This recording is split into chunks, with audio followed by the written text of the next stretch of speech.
আসসালামু আলাইকুম সবাইকে। এসএসসি ২৭ ব্যাচের মানুষজন, টেস্ট পরীক্ষায় তুমি যদি বাংলা নিয়ে চিন্তিত হয়ে থাকো এবং বাংলাটা বলতে স্পেসিফিকভাবে আমি বলি বাংলা ফার্স্ট পেপার। আজকের এই ভিডিও কনটেন্ট আমি সেকেন্ড পেপার নিয়ে আলোচনা করব না। কারণ আমি এখানে মার্ক বন্টন থেকে ইম্পোর্টেন্ট কোনটা সেইটা এবং স্পেসিফিক স্ট্র্যাটেজি সবই বেসিক্যালি বলার চেষ্টা করি। তো বাংলা ফার্স্ট পেপারে নিয়ে যদি তুমি চিন্তিত থাকো, তাহলে পুরো ভিডিও কনটেন্টটা তোমার জন্য। এবং আমি বলি বেসিক্যালি এখন পর্যন্ত সকল অ্যানালাইসিস ভিডিওর মধ্যে সবথেকে বেশি আমাকে যে জিনিসটাতে পরিশ্রম করতে হয়েছে সেটা হচ্ছে ভাই বাংলা। ২৫ প্রায় ৫০টা গদ্য পদ্য, যেখানে আমি জানি ১৫টা করে তোমার সিলেবাসে আছে, বাট স্টিল এটা পুরা একটা মানে ডাইস খেলার মতন, মানে লেজির যদি বলো যে এখানে তুমি সিলেক্টিভ কিছু পড়বা আর কিছু পড়বা না, তাহলে পুরা জুয়া খেলার মতন অবস্থা হয়। তা আমি পার্সোনালি এই সাজেশনটা দিতে পারবো না। অ্যাজ ইউজুয়াল আমি তোমাকে লিস্ট মার্কে আসলে ৮০ কমন দেওয়ার চেষ্টা করি, কিন্তু আমি আজকে টেকনিক্যালি এটাকে ৮০ কমন দিব। আমি তোমাকে এক্স্যাক্ট এই ৪টা ৫টা ৬টা পড়ে এটাকে কমন দেওয়ার কথা বলবো, এটা আমি বলতে পারবো না। দ্যাটস ওয়াই মানে কি বলবো আসলে পার্সোনালি সরি। সো তুমি যদি চিন্তা করো যে আমি স্পেসিফিকভাবে ২-৩টা মাত্র গদ্য পদ্যের কথা বলে দিব, তাহলে তুমি বোধহয় এই ভিডিও কনটেন্টটা দেখলে তোমার জন্য খুব একটা বেশি লাভ হবে না। বাট হ্যাঁ, প্রত্যেকটা কিভাবে পড়তে হয় বা আমি বাংলায় বেসিক্যালি কিভাবে পড়ছিলাম সেই জিনিসটা বলে দিব, যেটার জন্য এইটা দেখা তোমার জন্য মাস্ট একেবারে শেষ পর্যন্ত। কারণ তুমি এখানে বুঝতে পারবা বাংলার ভিতরে আমার কিভাবে ভালো মার্ক উঠাইতে হয়, সবথেকে জরুরি জিনিস। এবং খুব সুন আমি হচ্ছে মেক শিওর করব একেবারে হ্যান্ড রিভিউ দিয়ে পুরো সিকিউ লিখে দেওয়ার, সিকিউ ফুললি কমপ্লিট করে লেখার যে টেকনিক সেটা বোঝানোর জন্য। কারণ আমি একেবারে গ্যারান্টি দিয়ে বলতে পারি হিউজ সংখ্যক মানুষজনের এটাতে প্রবলেম থাকে। তো চলো আমার ৮০+ মার্ক বাংলা ফার্স্ট পেপারে নিশ্চিত করার জন্য কি কি করতে হবে। কন্টেন্ট একটু হিজিবিজি দেখতে পাবা, বাট কিচ্ছু করার নাই। জিনিসটা হচ্ছে এত বড় সিলেবাস ভাই, আটাইতে যে এটা প্যারা হয়ে গেছে। তো বেসিক্যালি আমার গদ্য থেকে ১৫টা, পদ্য থেকে ১৫টা আমাকে সিলেবাসে পড়তে হয়। বাট আমাকে মার্ক বন্টন নিয়ে একটু কনসার্ন হইতে হবে বেসিক্যালি। আমার বাংলা প্রথম পত্রে খালি গদ্য পদ্য ১৫-১৫-৩০ পড়লে হয় না। এখানে আনন্দ পাঠ নামে একটা জায়গা আছে বা সহপাঠ, যেখান থেকে বেসিক্যালি নাটক থেকে ২টা এবং উপন্যাস থেকে ২টা, ৪টা কোয়েশ্চেন থাকবে, যেটা সৃজনশীল প্রশ্ন না, যেটা হচ্ছে বেসিক্যালি বর্ণনামূলক প্রশ্ন বলা হচ্ছে। এবং এখানে ২টা পার্ট থাকে, একটা হচ্ছে ক পার্ট, একটা হচ্ছে খ পার্ট। ক এর মার্ক থাকে ৩, খ এর মার্ক থাকে হচ্ছে ৭। এবং এখানে আমাদের নাটক থেকে একটা লিখতে হবে এবং উপন্যাস থেকে একটা লিখতে হবে। তো ওখানে ২টা যদি আমি লিখি, তাহলে আমি ওখান থেকে ১০ মার্ক পাচ্ছি। তো আমার বোধহয় এইটা নিয়ে প্যারা দেওয়ার কোনো প্রয়োজন নাই তোমাদের। তোমরা আশা করি এই জিনিসটা পারবা না, এটা পারার কথা। এটা তোমাদের জন্য কিছুটা ইজি পয়েন্ট হওয়া উচিত। কোনটা? এই যে এই সহপাঠের বর্ণনামূলক। এছাড়া সহপাঠ ভালো করার একটা সিম্পলেস্ট টেকনিক বলে দিই, সহপাঠের বর্ণনামূলক। আমার সময় যেটা হয়েছিল, আমি এইচএসসি তে কাজে লাগাইতে পারছিলাম, এসএসসি তে লাগাইতে দরকারই পড়ে নাই বেসিক্যালি। আমার সময় ছিল হচ্ছে নাটকের মধ্যে, ওই যে তোমরা যে বহিপীর পড়তেছো, নাটকে আমরাও বহিপীর পড়তাম, আমরা এটা অভিনয় করছিলাম। আমি হাসেম হয়েছিলাম, আমার মনে আছে। আর আমি একটা মেয়েকে পছন্দ করতাম, ওকে হচ্ছে যে বানাইছিল, তাহেরা না, আমার মানে যে মা খাদেজা বা যিনি আছেন না, ওটা বানাইছিল। মানে স্যার ছিল আমার চাচা, আপন চাচা ভাই। এমন মানে একটা মানুষ নিজের বন্ধুর সাথে এমন শত্রুতা করতে পারে না, উনি তার ভাতিজার সাথে কেমনে এমন শত্রুতা করছে, এটা আসলে concerning. I don't know about this. আমি ওই চাচাকে জীবনেও ক্ষমা করবো না এটার জন্য।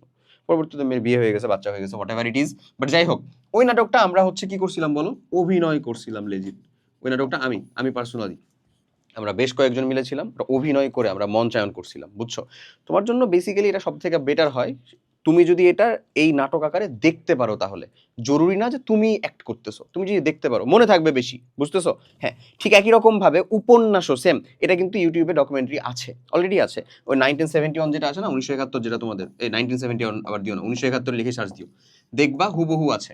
তো মুভি আকারে দেখলে তোমার মনে থাকবে।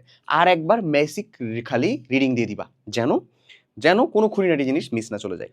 ডান, তাহলে হবে। তাহলে তুমি বর্ণনামূলক ইনশাল্লাহ এখানে লিখতে পারবা। ওকে? এবং এখানে বেশি লেখার অবশ্যই একটা বিষয় আছে, বেশি লিখবা। ডান।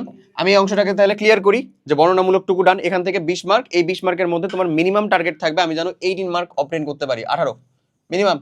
কত? 18, মানে নট লেস দ্যান 15। 15 নিচে নামাই যাবে না কোনো দিক থেকে না। ডান। ওকে, এরপরে চলে আসো আমার সিকিউ। নেক্সট আমার যতগুলো আছে তার ভিতরে মার্কের হটস্পট যেটা সিকিউ 8টা থাকবে, গদ্য থেকে 4টা, পদ্য থেকে 4টা, এবং এগুলা সোললি থাকবে। মিক্স থাকার চান্সেস খুবই কম। ধরো হচ্ছে 2টা পদ্য থেকে একটা দিছে, এরকম থাকবে না ইনশাল্লাহ, থাকবে না। 2টা গদ্য থেকে একটা দিছে, এরকম থাকবে না ইনশাল্লাহ, সোললি থাকবে। ম্যাক্স কয়ের কোশ্চিনটা এদিক ওদিক হইতে পারে, যেহেতু যেটা জ্ঞানমূলক কোশ্চিন, তারপরে ওইটা থেকেই থাকার চান্সেস বেশি। মানে তুমি 15টা গদ্য পড়বা, সেখান থেকে তুমি 4টা সিকিউ পাবা। 15টা পদ্য পড়বা, সেখান থেকে তুমি 4টা সিকিউ পাবা। ওই 4টার ভিতরে তোমাকে 5টা লিখতে হবে এবং স্পেসিফিক ভাবে গদ্য থেকে 2টা লিখতে হবে, পদ্য থেকে 2টা লিখতে হবে, আর একটা গদ্য বা পদ্য যে কোনো জায়গা থেকে লিখতে পারো। ডান। এখানে 5টা সিকিউ, 5 10 50 মার্ক। ক্লিয়ার? এরপরে একেবারে শেষে চলে আসে হচ্ছে ভাই এমসিকিউ। এখানে গদ্য থেকে 15টা থাকবে, পদ্য থেকে 15টা থাকবে। And for your kind information, আমার সহপাঠ থেকে কোনো প্রকার এমসিকিউ থাকবে না।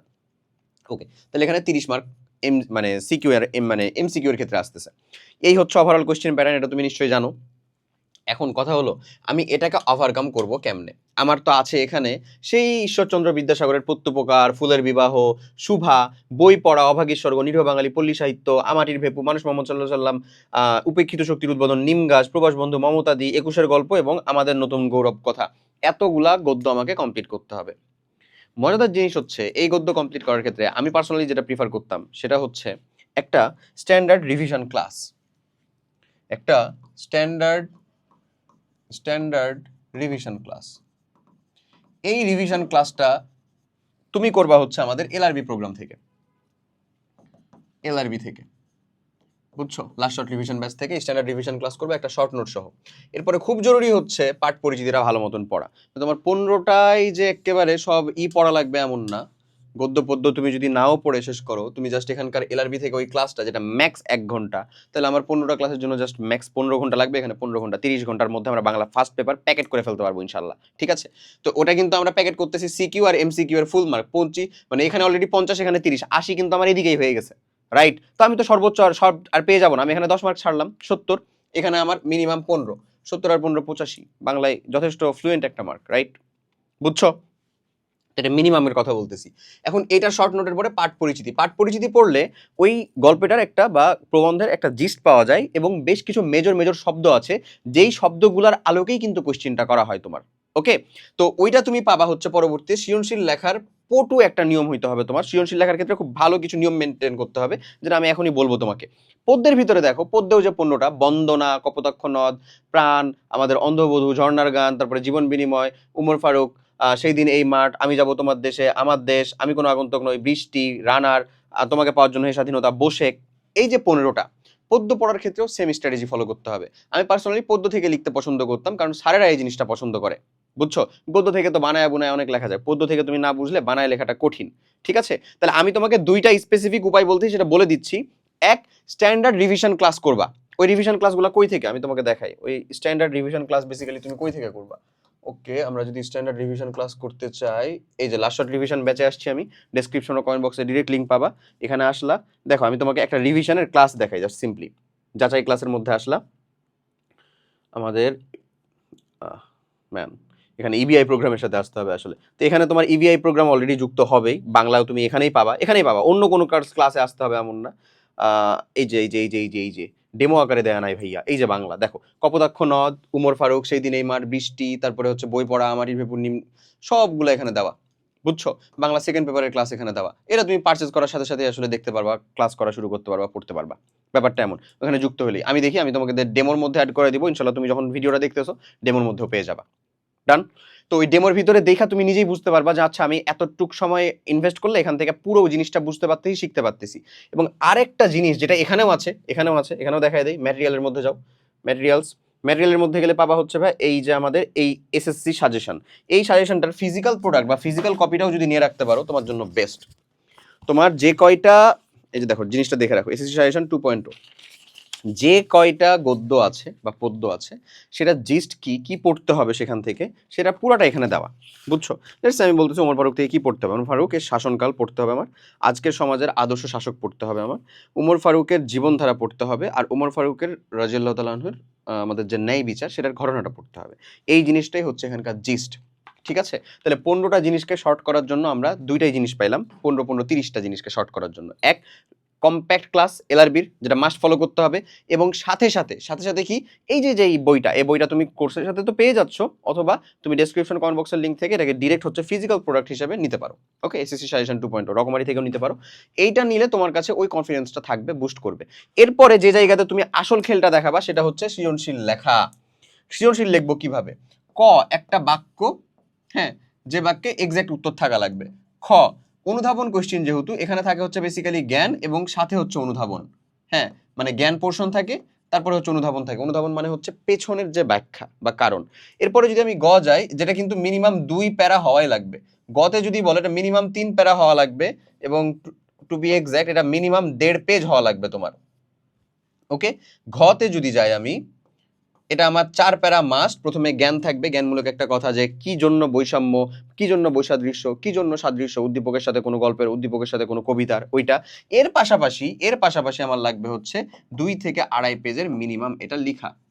আমার ছিল বেসিক স্ট্র্যাটেজি এই, বুঝছো? আমার ছিল বেসিক স্ট্র্যাটেজি এই। আমি সৃজনশীলের ক্ষেত্রে এটাতে অনেক বেশি ফোকাস থাকতাম, যেন আমি মার্ক পাওয়ার জন্য প্রিচ করতে পারতাম, অ্যাপ্রোচ করতে পারতাম যে হ্যাঁ আমি এমনিই লিখছি, আমাকে মার্ক দিতে স্যার আপনি বাধ্য, ব্যাপারটা এমন। ক্লিয়ার? সো এই হচ্ছে তোমার টোটাল বাংলার ওভারভিউ। বাংলা ফার্স্ট পেপারের বেশ কিছু লুপ হোল আছে, যে লুপ হোলগুলোর কথা আমি বললাম, যেমন হচ্ছে তোমার এই যে বর্ণনামূলক জিনিসটা, এটা তুমি সহপাঠটা এইরকম ভাবে কমপ্লিট করলেই পারবা। আমাদের ক্লাস দেখেও তো হবে, তুমি ডকুমেন্টারি দেখতে বলতেছিলাম। আর গদ্য পদ্য করার ক্ষেত্রে এই গদ্য পদ্যের যদি আমি একেবারে কিছু না পড়ি, তাও আমাকে মিনিমাম কি পড়তে হবে বলো তো? পাঠ পরিচিতি মাস্ট। পাঠ পরিচিতি পড়বো, এটা তো আমাদের প্রোগ্রামের ক্লাসে পড়ানো হয়ই তোমাকে, রিভিশন দেওয়ার জন্য ওটুকু পড়লেই এনাফ। তারপরে আমাকে যে কাজটা করতে হবে বেসিক্যালি, সৃজনশীল লেখার ক্ষেত্রে এই দিকে মনোযোগী হতে হবে। এবং কিভাবে মনোযোগী হতে হবে? এমনি সৃজনশীল যেন একেবারে মানে কোনোভাবে কোনো দিক থেকে মিস না যায়। ইনশাল্লাহ যেন এখান থেকে সৃজনশীলের যথেষ্ট, মানে আমি যেন প্রিচ করতে পারি যে স্যার আমি এমনি লিখছি, এতটুকু পর্যন্ত লিখছি, এর যেন উপকার আসে আমার। ওকে, গয়ের ক্ষেত্রে এরকম বললাম, ঘয়ের ক্ষেত্রে এমন বললাম, কতগুলা ফেজ করে লিখতে হবে সেটা আশা করি বুঝাইতে পারছি। সো বাংলা পরীক্ষার জন্য অনেক অনেক বেশি আসলে শুভকামনা। তুমি বাংলাতে কোন প্রবলেমটা ফেস করতেছো সেটা আর কি জানাও। কিন্তু আমি তোমাকে আবারও বলি, যদি চিন্তা করো যে এই 5টা 10টা পড়ে গেলাম, হ্যাঁ, তাতে আমার হচ্ছে কমন চলে আসবে হুবহু, এই জিনিসটা প্লিজ করে যাওয়া অবশ্যই জুয়া খেলার মতন হবে, যেটা পার্সোনালি আমি বলবো যেটা কইরো না। বরঞ্চ এখানকার সুবিধাটা কি, আমি যখন হচ্ছে দেখো 2টা জিনিস করা যায়, 10টা চ্যাপ্টার বাকি আমার, মোস্ট ইম্পর্টেন্ট 3 থেকে 4টা চ্যাপ্টার পড়া যায়, এটা একটা উপায়। আর একটা উপায় কি বলতো, যেটা হচ্ছে কাস্টমাইজেশন উপায়, কাস্টমাইজড উপায়, যেটা আমরা সবাই সবসময় ফলো করি বা আমি তোমাকে ফলো করতে বলি, সেটা হচ্ছে আমি 10টাই পড়বো, 10টার মেইন বা মূল ইম্পর্টেন্ট জায়গাগুলো পড়বো, বুঝছো? মূল ইম্পর্টেন্ট টপিকগুলো পড়বো, এটা সব থেকে বেশি কার্যকর। সেকেন্ডটা, so keep in mind that, মাথার ভিতরে রাখো যে সেকেন্ডটা আমি হচ্ছে যে বেশি ভালো মতন ইউজ করবো। বুঝাইতে পারছি? ওকে, সো বাংলার জন্য অনেক অনেক শুভকামনা। এই স্ট্র্যাটেজিগুলো ফলো করো, সৃজনশীল লেখার ক্ষেত্রে একটু বেশি ইফোর্ট দাও, এবং সৃজনশীল সলভ করার ক্ষেত্রে প্রত্যেকটা চ্যাপ্টারের বা যে গদ্য পদ্য আছে সেটার অ্যাজ ইউজুয়াল বোর্ড প্লাস কি বলতো স্কুল কমপ্লিট করলে ইনশাল্লাহ ডান। সো সবাইকে অনেক অনেক ভালোবাসা এবং অনেক অনেক দোয়া সবার জন্য। খুব ভালো মতন পড়ে বাংলাটাও কমপ্লিট করো। যারা এলআরবির সাথে যুক্ত হতে যাচ্ছ, ডেসক্রিপশন কমেন্ট বক্সের লিঙ্ক থেকে ইনস্ট্রাকশনটা ফলো করে ডিসকাউন্ট কুপন ইউজ করে যুক্ত হয়ে যাও। আর তোমার বাংলায় ফার্স্ট পেপার বা সেকেন্ড পেপার বা অন্য কোন সাবজেক্টে প্রবলেম হচ্ছে সেটা অবশ্যই কমেন্ট করে জানাও। ইনশাল্লাহ নেক্সট অ্যানালাইসিস ভিডিও সেটার উপরে থাকবে।